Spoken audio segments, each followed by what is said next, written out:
Empreendendo com o meio ambiente ganha um prêmio na ONU. E eu sei que dá para ser mais ecológico aqui, na cidade.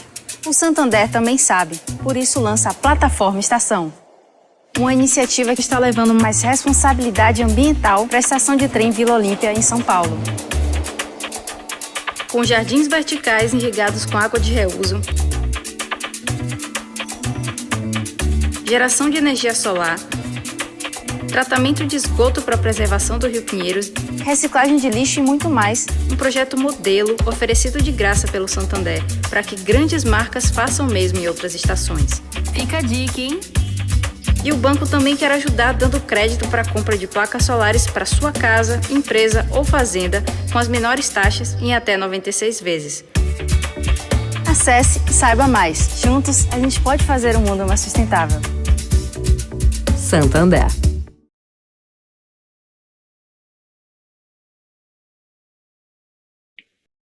Olá, bom dia. Aqui é a Paula Mello, produtora de conteúdo de moda da Vogue. E é um prazer estar aqui com vocês hoje na Masterclass Santander Beachwear para Corpos Reais. As nossas convidadas para falar sobre o tema são a Juliana Ferraz, que é sócia-diretora de novos negócios e RP da Holding Club, é também defensora do movimento Body Positive e colunista da Vogue Gente. E a Emanuele Magno, que é superintendente no Santander. A 10ª edição do Veste Rio é um evento da Vogue em parceria com a revista Ela e a apresentação do Santander. Bom, e já que a gente está aqui num espaço para falar sobre aprendizado e desenvolvimento, eu convido vocês a acessar o QR Code que está aqui na tela, que vai direcionar para o programa Avançar Santander, que é uma plataforma de conteúdo e orientação para o desenvolvimento e expansão de negócios. Agora eu queria chamar nossas convidadas. Oi, Manu. Oi, Ju. Tudo bem? Obrigada por vocês estarem aqui com a gente hoje para falar sobre esse tema que é tão importante na moda. Oi, Paula. Bom dia. Bom dia, Ju. Bom dia a todo mundo que está assistindo. Uma honra. Quero aprender e quero dividir com vocês humildemente um pouco do que eu conheço, um pouco do que eu sei, um pouco do que eu penso também. Obrigada pelo convite. Obrigada a você. Oi, Ju, você está sem áudio. Eu estava no silencioso, desculpa, pessoal, já comecei em grande estilo. Bom dia, Paula, bom dia, Manu, bom dia a todos que estão nos ouvindo. Vou repetir o que Manu disse, é um motivo de orgulho para mim imenso poder estar aqui, né, num evento tão importante, debatendo uma pauta tão importante, para todas, acho que mulheres e homens, mas principalmente para mim, que passei a minha vida inteira lutando para me inserir numa sociedade por ter um corpo diferente. Então, estou muito feliz, emocionada e honrada pelo convite. Obrigada, Ju. E, Manu, para a gente começar, eu queria que você me contasse um pouco sobre o Programa de Diversidade de Santander, quando ele foi criado, quais foram os objetivos e de que forma o vestuário feminino você aborda ele nesse projeto, né, num mundo que ainda é muito masculino, né, dominado predominantemente por homens. É verdade. Legal. Paula, esse é um caminho, né, antes a gente estava aqui no Esquenta e a Ju definiu super bem, é um caminho sem volta quando você começa a falar desse assunto por vários motivos, né, porque qualquer organização quando começa a pôr o pé nesse assunto, ela se transforma, ela se revisita e descobre um monte de coisa a respeito dela, coisas que ela quer manter e coisas que ela quer mudar, evoluir, né, e acho que transformar as pessoas também, né? As pessoas começam a falar mais sobre quem elas são, o que elas querem, o que elas não querem, né? A gente está nessa jornada desde 2016, né? Uma pauta que começou dentro da vice-presidência de recursos humanos do banco, então foi um mergulho para dentro, para depois a gente começar a falar sobre isso com a organização. Então a gente quis entender como era constituído o nosso quadro de funcionários, quem eram essas pessoas, né? Não só do ponto de vista de indicadores de recursos humanos, mas quem são essas pessoas em si? E a gente começou também a falar com vários experts sobre o assunto no mercado para a gente estruturar o nosso plano. Então, em 2017, ele amadureceu, a gente começou a falar dele internamente. Então, alguns pilares, Paula, a gente queria impulsionar que mais mulheres acessassem posições de liderança, posições de executivo. A gente trouxe para a pauta a discussão étnico-racial. A gente trouxe para a pauta a discussão LGBTI+. A gente começou também a falar sobre pessoas com deficiência de uma forma muito diferente do que falávamos até então. E a gente também passou a discutir diversidade de idade, de gerações e de formação, né? Então, foram 5 pilares aqui, e que isso acaba gerando outras frentes ainda, né? Mas esses eram os nossos principais, né? Eu me envolvi no projeto desde o começo e me dediquei mais à pauta de mulheres em posição de liderança, né? Talvez pela minha afinidade de gênero, mas, enfim, né? Seria rico participar de qualquer uma dessas discussões, porque a gente aprende demais, né? A gente começou por um processo de falar sobre os vieses inconscientes que todos nós temos, independente de gênero, formação, idade e o que for, né? E trazer isso para a consciência é muito poderoso, porque aí você percebe quais preconceitos você tem e quais são aqueles que você quer trabalhar para superar, né? Para ser mais empático com quem faz parte dos seus grupos de relação, né? Então a gente começou por aí, e aí a gente fez diversas outras iniciativas de acelerar desenvolvimento de mulheres, oferecer determinados cursos para as mulheres que queriam participar disso, né? Super importante. A gente começou a discutir o equilíbrio pessoal e profissional de uma outra forma também, porque a mulher tem todas as outras funções extra-trabalho para executar, não que o homem não tenha, né, mas isso fica mais concentrado na mulher ainda hoje. Estamos evoluindo, mas ainda fica, né? Então, a maternidade é o exemplo, né, mais comum a ser trabalhado nesse tipo de conversa, né? Mas todos os outros. E assim a gente foi fazendo um trabalho, então, com diversos grupos de mulheres na organização, oferecendo conteúdo para a organização como um todo, mas também chamando os homens para discussão, porque eles fazem parte da tomada de decisão, né? Então, não tem evolução sem a diversidade de gênero na mesa, né? Não tem. E aí a gente teve a grata surpresa, na semana passada, a Great Place to Work anunciou as melhores empresas para se trabalhar, e a gente ficou super bem posicionado. Nós somos o melhor banco para a mulher trabalhar. Eu acho que me arrepia de falar disso, porque como eu vi o projeto nascer lá atrás, eu acho que ele é um reconhecimento importante. De forma nenhuma ele diz missão cumprida, a missão ainda é longa, né? Uma jornada que continua, mas a gente está muito bem posicionado, a gente está entre as 4 melhores empresas e é o melhor banco para se trabalhar, segundo a Great Place to Work. Então a gente comemorou isso com bastante humildade, porque tem muito a fazer, mas a gente comemorou porque é, sim, uma conquista importante para nós, né? E nesse processo, Paula, a questão de como se vestir num ambiente corporativo também veio à tona, né? Eu estou há 23 anos no mercado financeiro. Eu comecei trabalhando em banco usando taillé. Hoje eu estou com uma malinha, um tricô aqui em cima no ombro. Isso já mostra a diferença que a gente está vivendo, o que é maravilhoso, porque o guarda-roupa de trabalho está muito mais parecido com o guarda-roupa do final de semana, né? Mas eu acho que isso é uma demonstração clara e concreta e visual de como a gente está mais aberto, sim, a olhar para o outro, para além do que ele aparenta, de como ele se veste, mas olhar para a essência das pessoas, né? Então já não importa tanto a forma como a gente se veste, importa mais o que a gente pensa e o que a gente está sendo capaz de transformar e construir. Muito legal, Manu, muito legal saber também que foi flexibilizado, assim, né, a vestimenta. Quando a gente pensa em banco, a gente pensa num look muito formal, né, assim, muito bacana. Exato. E agora, Ju, eu queria perguntar para você, porque eu sei que você é uma forte defensora do body positive, você fala muito sobre isso nas redes sociais, você fala nos seus textos, e teve um texto seu que me marcou muito, que você conta que você fez as pazes com o biquíni, né, que você até estrelou uma campanha de beachwear, e que a primeira lembrança que você tinha do verão era vergonha.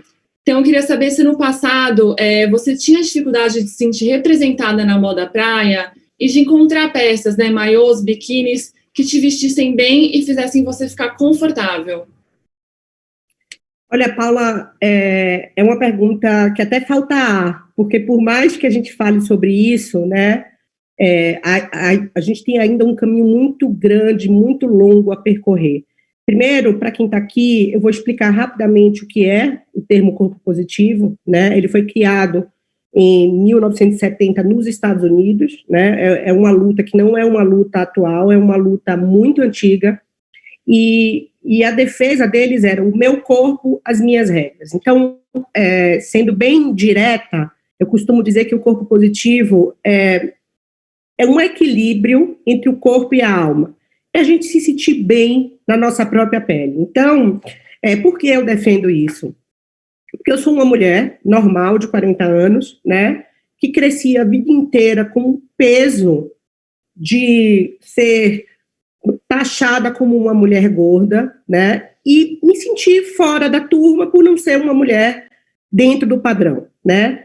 Que bom que os anos passaram, que bom que eu batalhei muito e lutei muito pela minha, como é que eu posso dizer, liberdade, né, de respeitar, me amar e me entender do jeito, né, que eu sou, como o meu corpo é. Então, eu sou muito grata por ter chegado até aqui. Eu sou uma mulher baiana, nordestina, que também quebrei uma série de padrões, não só por ser gorda ou estar gorda, né, essa coisa que a Manu está falando de ser empreendedora. Hoje, eu sou sócia de um grupo de empresas de eventos que preciso o tempo inteiro, né, lembrar a importância de ter líderes mulheres nessa história toda. E quando você fala de moda praia, eu vou te contar. Por muitos e muitos anos, eu trabalhei nos verões da Bahia e eu não conseguia cair no mar. Eu passei 10 anos da minha vida fazendo as festas de final de ano em Trancoso.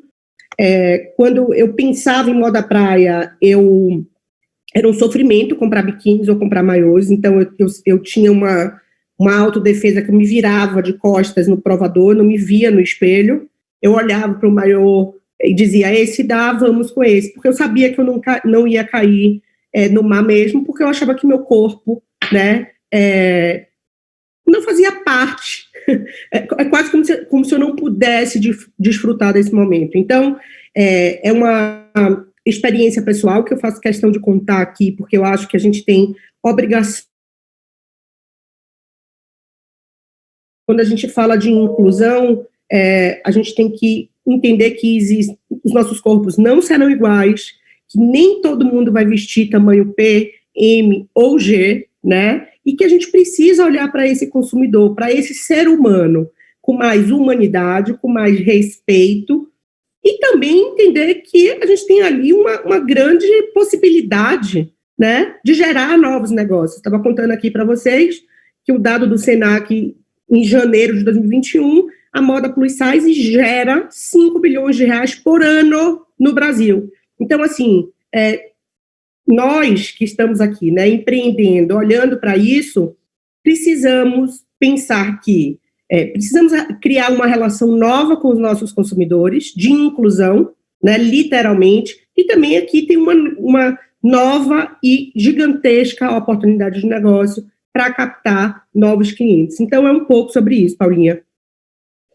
Em que momento você acha que o mercado ele acordou assim, para a importância da inclusão de tamanhos? Você acha que hoje a gente já consegue já facilmente um beachwear que ele vista diferentes corpos assim, de forma confortável?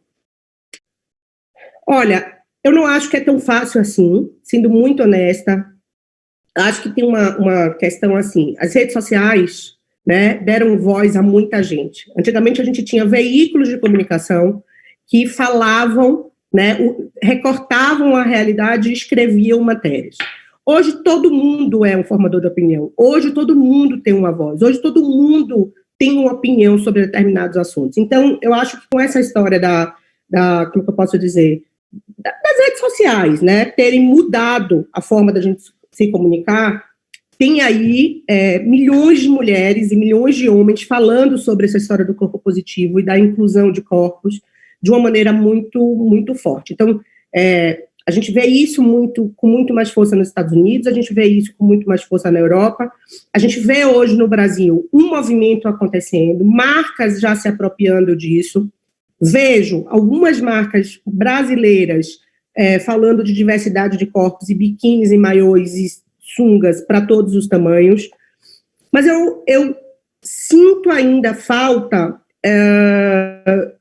de quase como se fosse uma consciência global dessa história, né? Quando a gente fala de inclusão de corpos,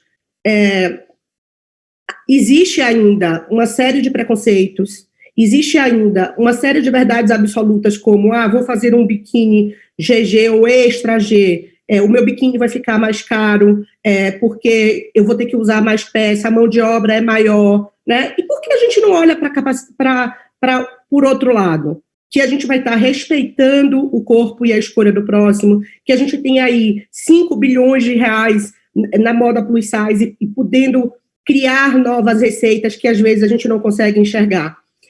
O maior exemplo disso, para mim, é a Victoria's Secret, né? Ela era um grande case, uma marca amada pelo mundo, né?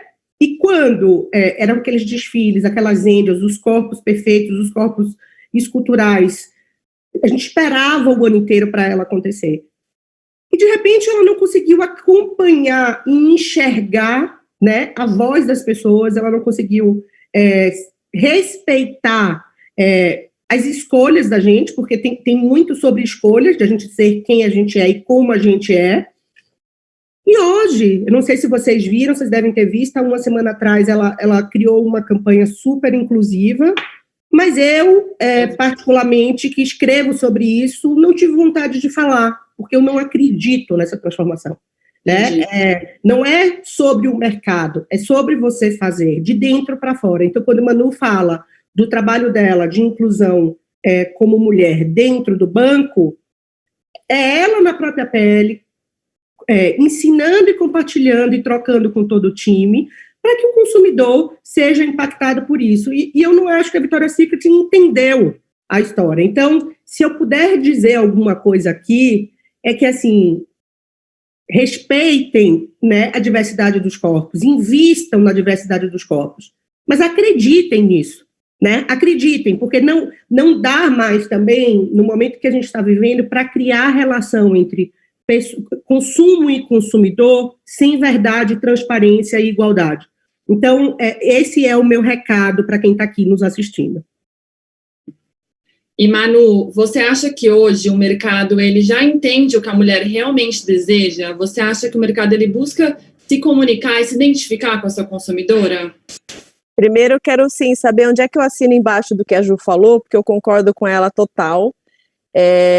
Eu acho que tem 2 movimentos aqui acontecendo ao mesmo tempo, tá? Eu acho que a mulher, entendendo mais o que ela quer, quem ela é, o que ela não quer, né? Então, tem várias questões tem várias questões acontecendo, questionamentos acontecendo. Assim, a mulher não necessariamente hoje quer ser mãe, simplesmente porque as amigas foram, ela está pensando se ela quer essa missão para a vida dela, ela está pensando em que tipo de carreira ela quer ter, ela está... É lindo ver a expansão das mulheres, por exemplo, no mundo da tecnologia, coisa que até pouco tempo atrás era super raro. Então, tem um movimento da mulher que eu acho que às vezes é provocado pelas organizações e às vezes também pela sociedade, como ela está pensando. As redes sociais que a Ju mencionou também tem um poder enorme de provocar essas reflexões. Então, ao ela olhar para dentro, ela olha para como ela se apresenta também, né? Então, ela pode também fazer escolhas diferentes do que ela fez antes, né? Quando a Ju descreve essa falta de identificação com o verão, gente, isso é cruel. A pessoa, num país tropical, com uma costa gigante de praia, não se sentir à vontade porque tem um padrão imposto, isso é muito cruel. A gente precisa ter, no mínimo, empatia e, no máximo, trabalhar juntos para mudar isso, né? E quantas mulheres se sentem assim, até quantos homens se sentem assim, né? Não se sentem à vontade de pôr uma roupa de praia estando na praia, né? Só porque, segundo o padrão ou a passarela, ele não corresponde com aquilo que é valorizado, admirado, o que for, né? Então, acho que essa transformação ela está acontecendo e está muito bonito de ver isso. Hoje eu converso com muitas mulheres e elas falam que elas estão cada dia mais se aceitando e transformando, né, o seu entorno, cuidando disso nos filhos, cuidando disso nas filhas. Isso é muito lindo, porque vem aí próximas gerações, a gente espera mais conscientes e livres desses preconceitos. E aí isso acaba causando um movimento no mercado, né? Mas assim, a partir do momento que a mulher deseja algumas coisas, por exemplo, um biquíni de lacinho com a estampa da tela da Ju, por exemplo, Se ela não for na loja e não encontrar esse biquíni de lacinho no tamanho 44, é muito frustrante. E ela quer esse biquíni. Então, assim, vejo um movimento acontecendo, mas eu vejo, Paula, um caminho enorme ainda para seguir. Não tem tanta oferta assim. E aí tem uma outra coisa também. Você entra numa loja, seu manequim é 40. Você entra numa loja, o manequim 40 fica perfeito. Na loja do lado, o 40 parece um 36, ele não sobe na sua perna. Não temos um padrão, e isso também traz um desafio, porque o que é 31, o 38 num lugar, não é no outro, o que é 44 num lugar, não é no outro. Então, eu acho que a indústria ela tem que se organizar, e eu acho que ela poderia fazer isso mais rápido, né? Porque essa consciência da sociedade está acelerada. Então, é bacana que esse encontro aconteça mais rapidamente. Posso fazer Pode falar, Ju. Desculpa, Paula. Eu queria fazer um complemento, assim. Eu acho que tem uma coisa que é super importante da fala da Manu. Primeiro, assim, eu vejo as mulheres buscando se autoconhecerem, né? Toda essa questão de a gente se empoderar, de a gente se mostrar, de a gente se amar e se aceitar do jeito que a gente vem, né, por consequência de um autoconhecimento, de a gente se valorizar. E eu vejo essa questão do escolher do biquíni ou da roupa, ou do tomara que caia, ou do que quer que seja, muito pautado depois do entendimento de quem a gente é. Então, acho que essa é uma pauta muito importante. E acho, aproveitando que a gente está falando disso aqui, quando o Manu fala da divergência de tamanhos, além da divergência de tamanhos, eu faço até um apelo, porque uma coisa que eu entendo é assim, eu acho que quem tem voz, ou quem tem anos de estrada, tem obrigação de tornar o caminho dos próximos, né, das próximas gerações, ou dos próximos empreendedores, mais leve, mais fácil, né, mais tranquilo. E eu não vejo hoje as grandes marcas de beachwear no Brasil sendo inclusivas. Então, eu posso eleger para vocês aqui 10 marcas de moda praia inclusivas, mas são marcas geralmente pautadas, né, no e-commerce, pautadas no digital, mulheres que se superaram. Então, assim, acho que também a gente tem a obrigação, né, de quem está ali em todos os shoppings, em todos os pontos de vendas do Brasil, mostrar esse novo olhar, trazer essa discussão. Vai mudar da hora do dia para a noite? Não, não é sobre isso. Mas, assim, vou voltar para o começo da fala da Manu. É um caminho sem volta, né? Essas mulheres gordas que vestem 48 e 50, elas consomem aonde? Elas precisam e elas merecem ser tratadas com respeito. Então, essa fala toda aqui, né, muito do autoconhecimento e de potencializar a autoestima e de tamanhos maiores, uma coisa está ligada à outra. E a gente tem que ser responsável, né, de como a gente se comporta, porque é isso que faz a gente mudar o ponteiro da nossa sociedade. E antes da gente começar, a gente comentava aqui sobre eu quero ser uma marca de beachwear para quem? Para um Brasil diverso? Se é isso, se a resposta é sim, a gente precisa transformar essa vitrine, como a Ju bem trouxe, a vitrine do ponto físico, né? As fotos daquela campanha, a gente precisa transformar, a gente precisa comunicar isso e ter produto para ofertar, logicamente. Uhum. Eu acho que a nova geração de designers já vem muito preocupada, assim, né, com essa questão, assim, com um olhar muito atento para isso. Eu queria passar para vocês um comentário muito legal que chegou aqui, que a Juliana fala: eu não usava biquíni porque sentia que eu estava ofendendo as pessoas ao meu redor, que era poluição visual. Levei 10 anos em análise para conseguir me libertar. Obrigada por falarem sobre isso. Muito bacana, obrigada por Linda. Quem quiser mandar pergunta, pode mandar, que no final eu vou abrir também as perguntas. Agora, o que eu queria saber também de vocês duas, a opinião de vocês, se vocês acham que hoje a diversidade, a inclusão de corpos reais, ela é fundamental para a evolução de uma marca e de um negócio, né, que a Ju falou dos 5 bilhões do faturamento, então eu queria que vocês falassem um pouco sobre isso. Quer começar, Manu? Manda ver, Ju. Assim, Paula, eu acho que antes mesmo do coronavírus chegar, e não tem como a gente não falar disso, né? Aqui já existia uma necessidade imensa de se olhar para o diverso, se respeitar o diverso, se comunicar com o diverso. O coronavírus chega, muda todas as nossas formas de consumir, as nossas certezas absolutas, as nossas, como que eu posso dizer, as nossas raízes, porque é muito sobre isso. E o que eu posso dizer que eu aprendi 1 ano e meio depois dentro da minha casa, trabalhando da minha casa, através do computador, é que tudo o que eu for construir, ou me comunicar, ou potencializar, precisa ser humanizado, precisa ter troca, precisa ser respeitado. Então, quando a gente fala da diversidade, ela não pode ser levada como modismo, né? Ela precisa ser levada com muita seriedade. Vai mudar o ponteiro? Vai mudar o ponteiro do seu negócio, porque simplesmente o mundo é diverso. A gente aqui cresceu achando que tinham padrões de beleza, ou padrões de corpos, tamanho de corpos, onde a gente correu a vida inteira, e eu posso dizer por mim, né, para ser a mulher magra, de biquíni de lacinho. Eu lembro de verões e verões correndo atrás desse desafio. Então, acho que falar de diversidade, de inclusão, é uma necessidade, né?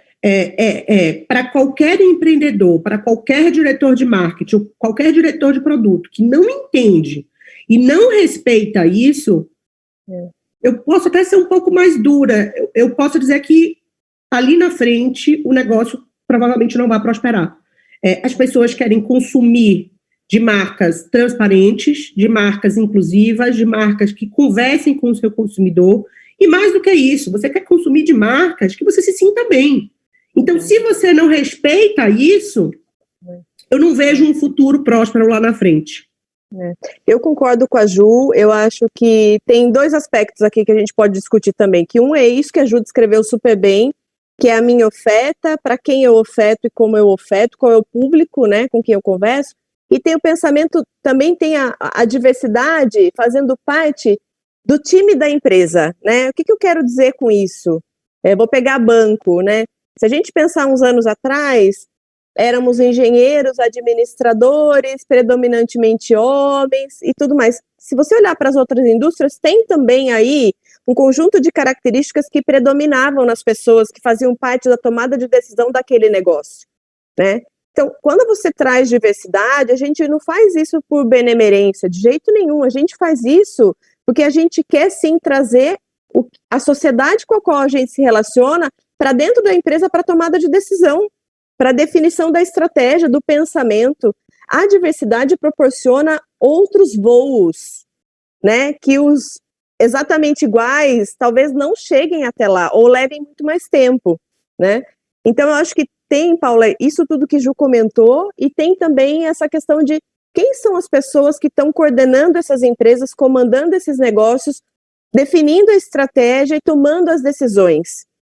Se a gente não tem diversidade aqui, dificilmente a gente vai ter uma conversa que seja reconhecida pelo brasileiro tão diverso como ele é.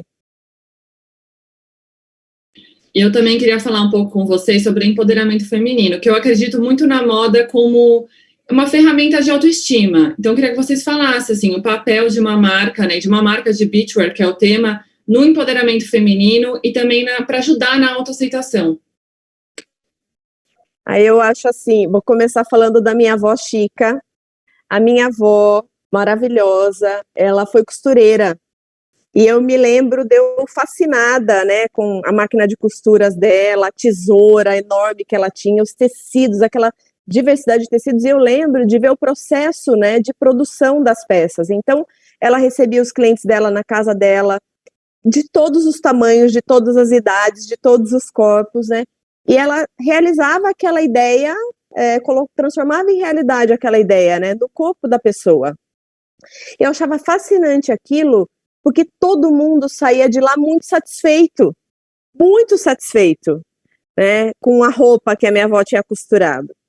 E a minha avó é uma grande inspiração para mim, porque ela era uma mulher super determinada, quebrou diversos paradigmas, né, na geração dela. Então, para mim, ela é esse fascínio, né, da mulher independente que quebrou paradigma, que sustentou os filhos e superou um monte de barreira, e que também, através do trabalho dela, ela deixava muita gente se sentindo muito linda, né, se vendo muito linda e se sentindo muito linda.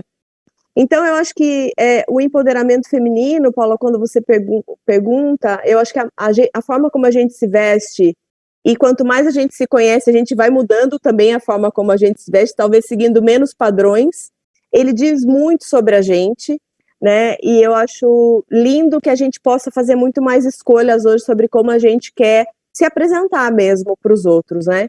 A indústria precisa evoluir, né? A indústria da moda precisa evoluir e oferecer mais opções para as mulheres nos seus diversos tamanhos, né? E eu sinto, sim, que elas estão atentas a isso e em busca de evoluir nesse sentido. E você, Ju, de que forma você acha que uma marca assim, pode ajudar no empoderamento feminino, na autoaceitação? Olha, o Manu estava falando aqui sobre a paixão da avó dela. Eu também tenho paixão por minha avó. Minha avó também foi uma mulher à frente do tempo dela, e ela me mostrou muitos caminhos, né, os caminhos positivos de ser livre. Eu sempre fui uma mulher que lutei muito pela minha realização profissional, porque como eu me sentia inferior por conta do meu corpo, eu achava que quanto mais eu fosse uma mulher bem-sucedida profissionalmente, mais eu seria respeitada e seria inclusa. Então, demorou, essa matemática do empoderamento feminino, para mim, levou muito tempo para que fosse uma equação equilibrada, vamos dizer assim. Eu acredito muito nas histórias de verdade para a gente construir marcas, né? Quando a gente fala da moda praia diversa, inclusa, a primeira marca que me vem à cabeça, eu não sei se elas estão aqui, mas é a Feline, que é uma marca que lançou uma collab com Carolina Dickmann. Lindíssima. Lindíssima. 15 dias depois, ela lançou uma collab com Preta Gil. Tudo linda também. Lindíssima. Preta é uma amiga pessoal, uma mulher que eu admiro, que eu respeito, uma empreendedora da própria vida, que lutou muito para quebrar padrões. Então, quando a Feline conta, né, mostra a Carolina Dickmann, mostra a Preta Gil em 2 semanas, o que ela está querendo dizer com essa história? Ela está dizendo que ela se adequa, ela respeita e ela gosta do corpo da Carol, e quando ela traz a Preta, ela se adequa, ela respeita e ela gosta do corpo da Preta. Então, isso é sobre verdade, isso é sobre respeito, isso é sobre transparência, isso é sobre deixar claro que pouco importa o tamanho da parte de cima ou da parte de baixo do biquíni. Então, para a gente construir qualquer reputação ou imagem sobre diversidade e inclusão, a gente precisa ter histórias verdadeiras, né? A gente precisa ter porta-vozes que viveram ou que vivem ou que se transformam nesse sentido. A gente precisa aprender, acho que tem uma palavra muito importante que Manu falou aqui no bastidor, que é sobre ser humilde, né? É sobre ser humilde. Estamos todos passando por um processo de transformação. Ninguém tem certeza absoluta de nada, né? Depois dessa pandemia, tudo que a gente tem que fazer é errar, acertar. Na verdade, a gente tem que experimentar. E tem que ter humildade para aprender com o outro, né? Se eu posso dizer alguma coisa aqui sobre este tema, Paula, assim, hoje a gente co-cria, né? Para eu criar um projeto incrível de moda, eu preciso trazer expertises, histórias, pessoas que têm uma visão completamente diferente da minha para que eu consiga me comunicar com todo mundo. Então, acho que é um momento onde a gente precisa ouvir os outros, a gente precisa questionar, a gente precisa entrevistar, a gente precisa trocar, e mais do que isso, ser transparente de dizer, eu não sei falar sobre esse assunto, quem pode me ajudar? Então, reputação e imagem se constrói a partir daí, a partir de verdade e transparência. E eu desejo muito, né? Meu filho tem 16 anos, mas eu tenho uma filhada de 5. Eu desejo que quando ela tenha 15 anos, ela vá para a praia para ser quem ela quiser, como ela quiser, do biquíni que ela quiser, né? Da forma que ela quiser. Eu desejo que ela seja uma mulher livre, porque eu sei o que é não ser uma mulher livre, como a própria Juliana disse. Eu me senti como ela, né? Por muitos anos da minha vida, e pouco importava o que eu tinha feito, o meu trabalho, né? Se eu era uma boa pessoa. Tudo, no final, era sobre o meu corpo. E aí, quando eu me libertei do olhar do outro, eu entendi que eu podia ser quem eu quisesse, quem eu acreditasse. Então, é sobre isso. É sobre respeito, humildade, né, troca, para que a gente construa histórias verdadeiras e que termine num consumo consciente e assertivo. Porque, no final, a gente está falando de venda, né, de compra.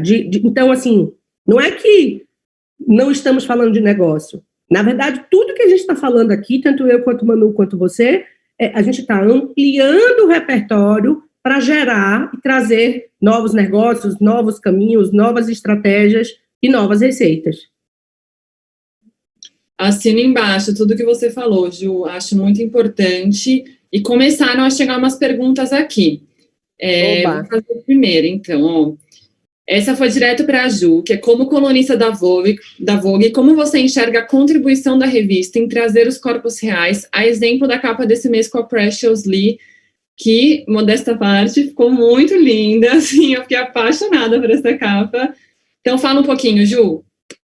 Olha, eu vou contar para vocês aqui o seguinte, a minha relação com a Vogue é uma relação acho que de muita cumplicidade, porque a Vogue me convidou há 2 anos e meio atrás para falar sobre corpo positivo, para ser uma colunista, uma mulher real sobre corpo positivo, e ela me empoderou, ela como marca, porque isso só mostrou que eu estava muito no caminho certo, e eu também trago hoje textos, inputs, sugestões de pauta, muito que eu vejo no meu dia a dia, e a gente vai se fortalecendo. Eu vejo um movimento de transformação da Vogue. Eu não sei se vocês sabem, eu comecei a minha vida como jornalista, trabalhei num veículo concorrente da Vogue, e eu sou uma apaixonada pela Vogue desde sempre. E eu vejo uma preocupação muito grande no papel da Vogue mesmo, como educador. Então, eu não sei se vocês acompanharam em novembro, eu fui a editora convidada, a gente pôs a Preta Gil, a Rita Carreira e a Duda Beat maravilhosas na capa da revista, e todo o conteúdo foi, como é que eu posso dizer, transitou por essa inclusão de corpos. Eu acho que está claro para a Vogue que daqui a um tempo a gente não vai mais falar do que é corpo positivo, do que não é corpo positivo. Um dia vai ser a Precious, um dia vai ser a Preta, um dia vai ser a Duda, um dia vai ser eu, um dia vai ser Gisele, um dia vai ser... assim, o que a gente está lutando aqui é para que não tenha mais caixinhas, né? Para que a gente não se bote os corpos das mulheres em caixinhas, ou dos homens também. Então, acho que é para mim, um motivo de muito orgulho estar ao lado do time da Vogue, um time que humildemente se transforma diariamente para fazer e acertar e construir um novo caminho. Então, para mim, realmente, eu me sinto muito honrada e feliz. Eu acho muito legal ter como perspectiva um momento em que a gente não vai precisar falar das caixinhas, como a Ju comentou. E eu acho que a gente trabalha hoje para isso, né? Não é para estar na moda ou para ter a bandeira sobre os quais a bandeira que o mercado está levantando, ou o que for. Eu acho que a gente trabalha hoje para não precisar falar disso no menor tempo necessário. Muito bacana, e a gente faz com muito amor e carinho aqui na Vogue, assim, realmente acreditando muito nessa história. Mais uma pergunta de um homem, ele falou, como homem, fico preocupado em ver minha noiva apreensiva com a autoimagem. Qual o papel que nós homens podemos desenvolver para auxiliar na quebra desses padrões de beleza? João Pedro Nogueira. Aplausos para o João Pedro Nogueira. João, primeiro que eu acho que assim, só de você estar aqui nessa live com a gente, pensando sobre isso já é maravilhoso, ainda mais trazendo essa pergunta, é sensacional, assim, então acho que a sua namorada já tem aí um caminho percorrido com você, né? Eu acho que não é fácil, talvez se ela tiver essas questões dentro dela, né? Não é fácil, não é simplesmente uma conversa, né?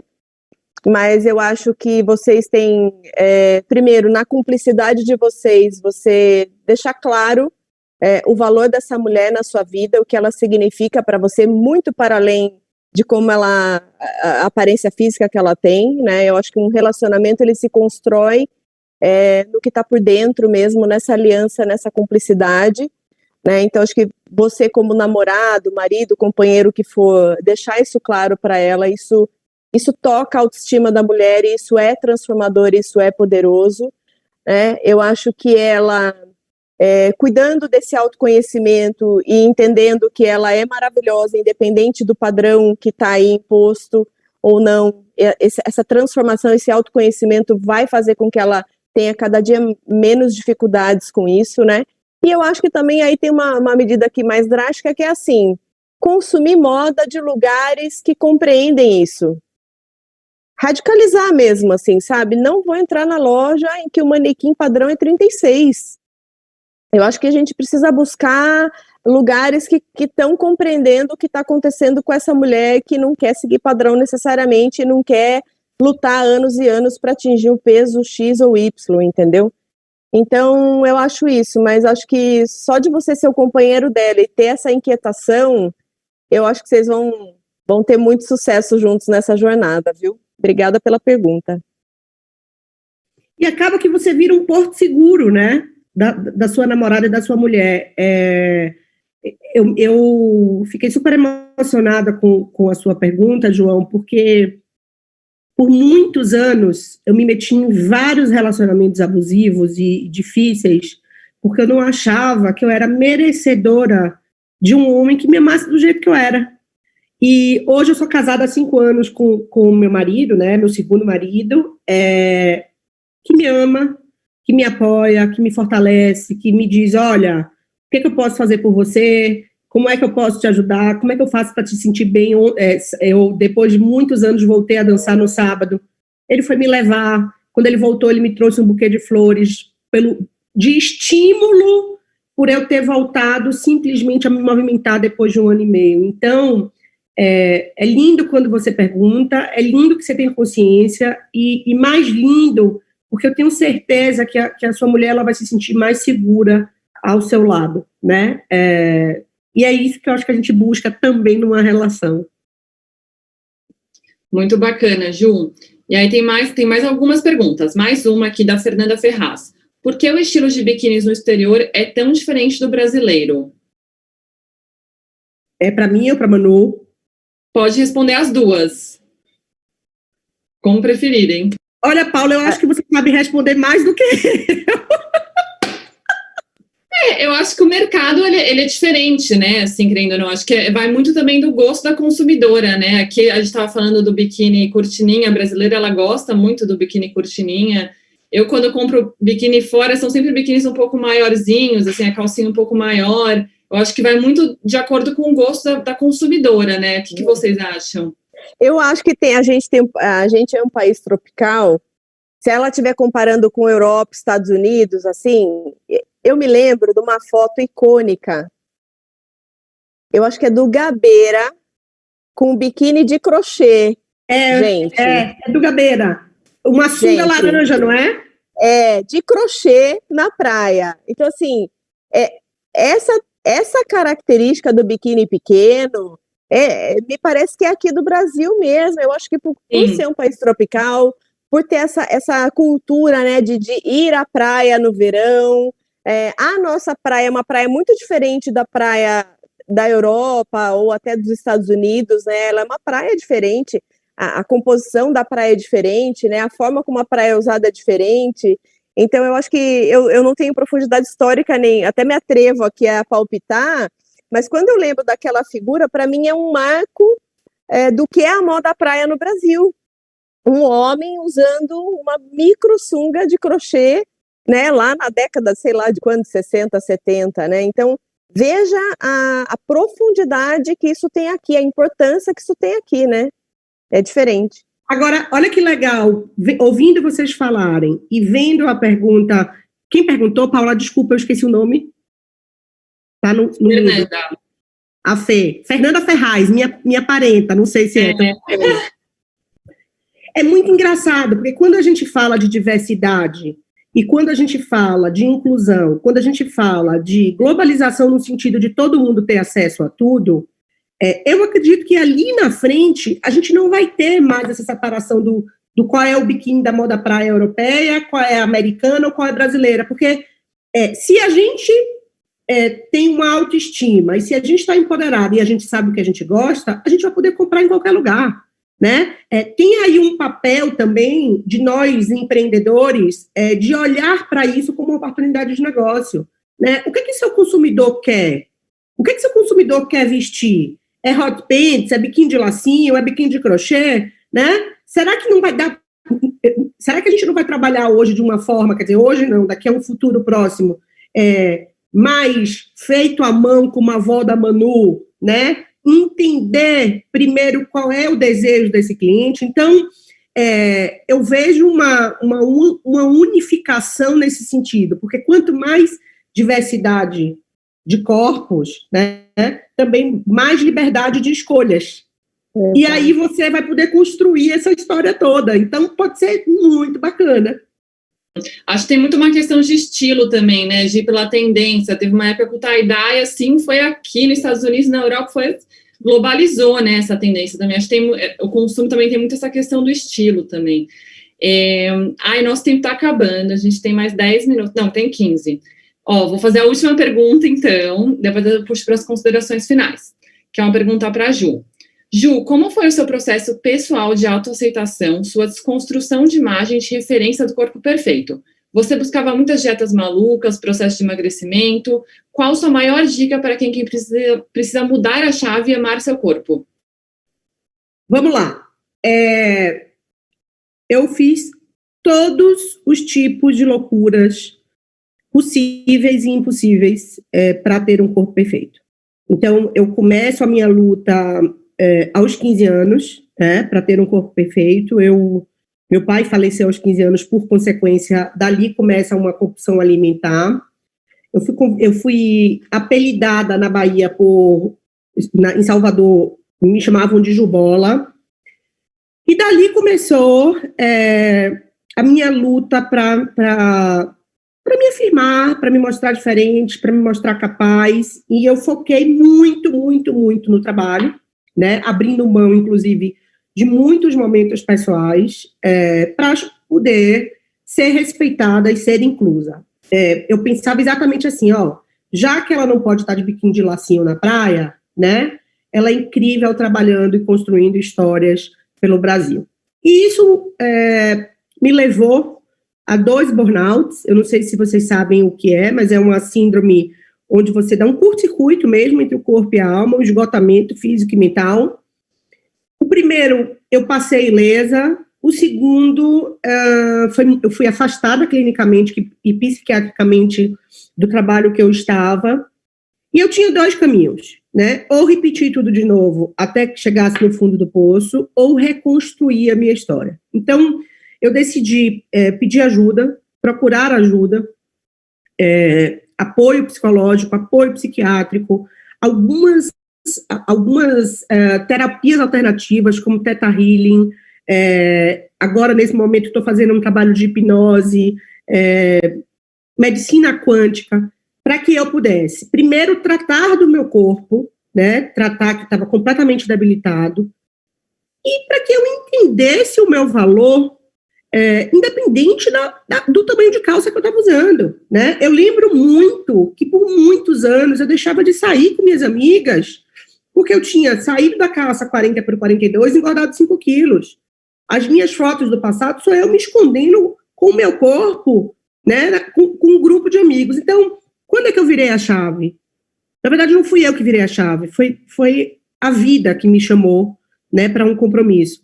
A saúde me mostrou que eu precisava ressignificar toda essa história. Então, se eu puder te dar um conselho, a primeira coisa que eu acho que é importante você fazer é tirar das redes sociais mulheres que têm os corpos perfeitos, que são corpos inatingíveis, começar a seguir pessoas que falem a sua língua e que são iguais a você.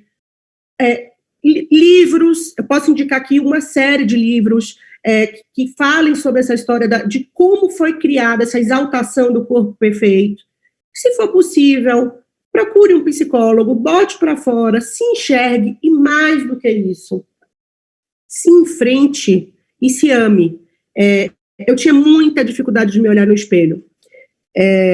A maioria das vezes que eu me via no espelho era para ver como é que estava a maquiagem, mas eu vestia a roupa de costas para o espelho, para eu não ter medo e não querer sair. E um dos trabalhos que a minha psicóloga fez comigo, minha psiquiatra, ela me deixou um dia 40 minutos na frente do espelho pedindo para eu descrever quem eu era. Acho que foi os 40 minutos mais difíceis da minha vida, porque era eu de frente comigo mesma. E naquele dia eu entendi que talvez eu não amasse o meu corpo do jeito que ele estivesse, mas eu amava a mulher que eu tinha me tornado, né? Eu tinha orgulho da minha trajetória, de ser a mãe que eu era, de ser a mulher que eu era, de quantas pessoas eu impactei, eu ajudei ao longo da vida, né? O quanto que eu fiz o bem. Então, é muito sobre isso. O que a gente precisa mudar é a nossa percepção sobre a gente mesmo. A gente precisa ter muito orgulho do que a gente fez, do que a gente é, do que a gente vai ser. O corpo, a gente consegue transformar, ou a gente não consegue transformar e está tudo bem. Então, assim, valorize o que você tem de bom e aceite, e abrace, e beije o que você não gosta tanto. Eu, por exemplo, odeio o meu braço. Odeio, porque é um braço gordinho, para não dizer gordão. Eu, assim, não vou dizer a você, como é que eu lido com isso? Eu não uso manga, eu não uso regata, mas nem por isso eu não agradeço por ele estar aqui comigo, né, falando com vocês, construindo a minha história. Então, é sobre ressignificar. É um relacionamento de você com você mesma. Depois eu posso dar o meu celular, ou me chama no meu Instagram, que eu posso te ajudar com um pouco mais de profundidade. Meu arroba é @juferraz. Eu vou ter o maior prazer em trocar com você sobre esse assunto. Muito bacana a sua fala, Ju, acho que vai ajudar muito, assim, de verdade, vai inspirar e ajudar muito. Bom, e como o nosso tempo está acabando, eu queria passar para as considerações finais, que vocês falassem que mensagem vocês querem deixar, né, aqui com esse bate-papo, com essa masterclass, de forma resumida. Eu quero assinar embaixo da última fala da Ju. Eu acho que a transformação, ela tem que acontecer de dentro para fora, né? Quantas vezes a gente faz uma dieta, pede o peso X e daqui a pouco a gente retoma esse peso e ganha um pouquinho mais, né? Quando a gente olha para dentro e essa transformação se move de dentro para fora pelo que a gente quer de fato, pela nossa saúde, pela nossa realização, eu acho que a gente conquista algumas coisas que se sustentam mais, né? Então, eu acho que isso, não minimizo aqui a responsabilidade da indústria em não facilitar este caminho para as mulheres e para os homens também. Eu acho que, de novo, né, os modelos perfeitos ainda estão aí como referência, isso acaba pesando para a gente. No dia a dia, ajuda é uma dica ótima, parar de seguir, né, quem te coloca em contato com o impossível, eu acho que isso é uma baita de uma dica, porque isso é frustração diária a cada olhada naquela página, né? Eu acho que é isso, assim, né? E eu quero ler, eu estou fazendo um processo de coaching que está sendo muito rico para mim, e a minha coach, todo dia, toda sessão, ela termina com uma carta que vem de uma coisa chamada o Oráculo do Pão. O Oráculo do Pão, a Ju já conhece. Esse Oráculo do Pão foi organizado por um conjunto de mulheres que produzem pão e tratam esse processo de produção como um processo terapêutico. Então, a gente termina cada sessão lendo uma carta do Oráculo do Pão. Hoje, por coincidência, uma coincidência linda do universo, eu tirei a carta da tolerância. E ela fala o seguinte: compreender que somos todos diferentes e que nossas diferenças se completam formando o todo e nos tornando iguais. Iguais no direito de ser quem se é, de trilhar o próprio caminho, de ser aceito e amado incondicionalmente, compreender, aceitar e seguir o fluir e refluir da nossa vida. Obrigada. Lindo, Manu, emocionante. É engraçado que eu acho que, assim, quando você pergunta sobre o que eu tenho a dizer, né, sobre as considerações finais, primeiro agradecer por estar aqui podendo falar sobre esse assunto. E eu queria fazer um convite às pessoas que estão nos assistindo, né? O convite é para que a gente pense que nós somos os responsáveis pelo futuro, né? Todo esse assunto só é tratado para que a gente, quando eu falo das minhas experiências na primeira pessoa, não é porque é confortável contar o que eu passei, não. É para que a gente consiga quebrar padrões, para que a gente consiga construir novas histórias, para que a gente não deixe para as próximas gerações, né, tantos medos, tantas inseguranças, tantos desconfortos. Então, o meu convite aqui para que os empreendedores que estão aqui nos ouvindo repensem, né, sobre estratégias, ouçam, troquem, porque a gente só consegue mudar essa história toda em conjunto, né, e é a partir daí que a gente consegue fazer novas histórias. Então, eu queria agradecer, dizer que eu sempre fico emocionada quando eu falo desse tema, que para mim é um motivo muito importante, é o meu grande legado de vida, assim, eu sempre penso nisso, eu quero transformar a vida das pessoas, deixar a vida das pessoas mais leves, mais fáceis, mais tranquilas, e obrigada vocês pelo convite. Uma honra estar aqui nessa sala do Veste Rio, evento tão importante para a moda brasileira. Consigo ver nos seus olhos, assim, a sua emoção, você transparece ela, assim, a gente consegue sentir. E eu queria falar, então, que o nosso bate-papo chegou ao fim e que foi muito enriquecedor, foi muito inspirador, e agradecer, Ju, Manu, por vocês estarem aqui com a gente, compartilhar esse conhecimento com todo mundo. De verdade, muito obrigada. Obrigada, Paulinha. Ju, um prazer conhecer vocês duas. Humildemente fiz parte, quero contribuir também, e fico à disposição de vocês para a gente continuar empurrando esse assunto e fazendo com que ele acelere e toque mais pessoas. Obrigada, viu? Obrigada, Veste Rio. Obrigada. Obrigada, Veste Rio. Paulinha, um enorme prazer te conhecer, tá? Sou sua fã, vejo seus textos, seu trabalho. Ai, muito prazer. Eu também te acompanho nas redes sociais, leio todos os textos. E obrigado a todos que estiveram aqui com a gente, né, tratando de um assunto tão importante, atual e real. É isso. E só para lembrar vocês que tem Masterclass na semana inteira. Quem quiser ver os outros temas, se inscrever, é só entrar no site vesterio.rio. É isso, tá certinho. Tá bom? Obrigada, gente. Obrigada, gente. Um beijo. Beijo. Beijo.